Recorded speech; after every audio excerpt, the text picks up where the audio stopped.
और इस समय की बड़ी खबर आपको बता दें, सुनवाई के लिए जज कावेरी बावेजा कोर्ट में पहुंच चुकी हैं और यहां पर अरविंद केजरीवाल की रिमांड को लेकर दलीलें दी जाएंगी। दोनों ही पक्षों की तरफ से ईडी ने भी तैयारी पूरी की है।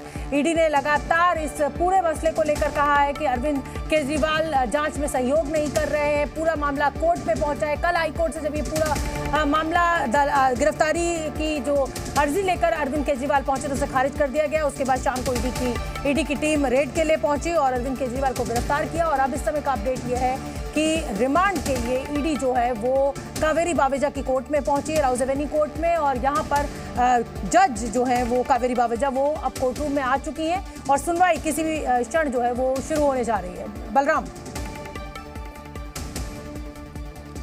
बिल्कुल, देखिए अभिषेक मनु सिंघवी भी अरविंद केजरीवाल की तरफ से कोर्ट पहुंच चुके हैं और जिस तरीके से इस पूरे मामले को उन्होंने देखा है और लगातार वो आम आदमी पार्टी का और अरविंद केजरीवाल का पक्ष कोर्ट में रखते हुए नजर आए हैं और काफ़ी सीनियर वकील हैं सुप्रीम कोर्ट के। तो जिस तरीके से वो राउज एवेन्यू कोर्ट पहुंचे हैं, क्योंकि उन्होंने सुप्रीम कोर्ट में कहा था कि जिस तरीके से रिमांड को लेकर के उस पर उन्हें अपनी बहस करनी है निचली अदालत में, इसीलिए उन्होंने सुप्रीम कोर्ट से अपनी याचिका भी वापस ले ली। लेकिन अब देखने वाली बात ये होगी कि जब ईडी अपने जवाब कोर्ट के सामने रखेगी, जब अपनी बात कोर्ट के सामने रखेगी, तो उस पर केजरीवाल की तरफ से अभिषेक मनु सिंघवी किस तरीके से जवाब देते हैं और किस तरीके से वो इस रिमांड को खारिज करने की अपील करते हैं। क्योंकि लगातार आम आदमी पार्टी ये चाह रही है कि जो ईडी रिमांड मांग रही है वो रिमांड ना दी जाए, क्योंकि रिमांड के दौरान उन्हें आरोपियों के साथ बिठाया जाएगा, उन्हें के कविता के साथ बिठाया जाएगा और उनसे पूछताछ की जाएगी। हालांकि अब देखने वाली बात ये होगी कि राउज एवेन्यू कोर्ट में बस कुछ ही देर में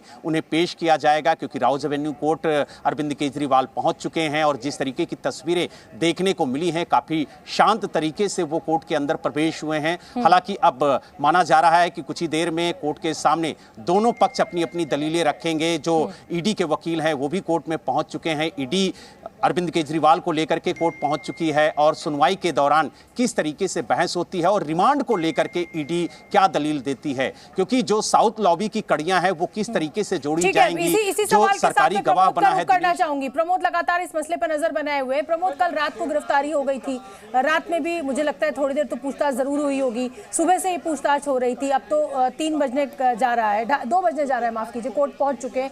क्या लग रहा है कि ईडी की तरफ से क्या कुछ कोर्ट में आज दलीलें दी जा सकती हैं, चाहे वो के कविता को लेकर हो, मनीष सिसोदिया को लेकर हो, इस पूरे मसले को लेकर ईडी क्या स्ट्रॉन्ग पॉइंट्स अरविंद केजरीवाल को रिमांड मिले इसके लिए कोर्ट में रख सकती है? क्या जानकारी आपके पास?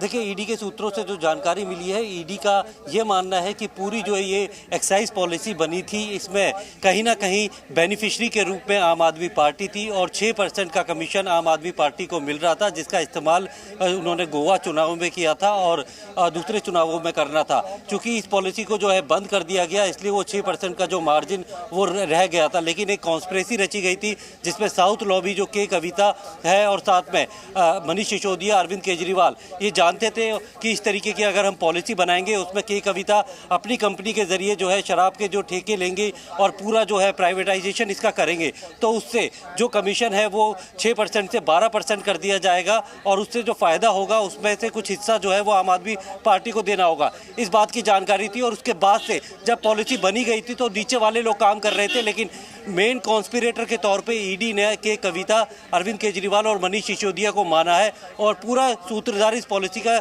इन्हीं को बनाया। और यही दलील जो है वो कोर्ट में भी ईडी देगी कि इस पूरे जो घोटाले से अगर पर्दा उठाना है तो कस्टोडियल इंट्रोगेशन की जरूरत है अरविंद केजरीवाल के साथ, क्योंकि वो जांच में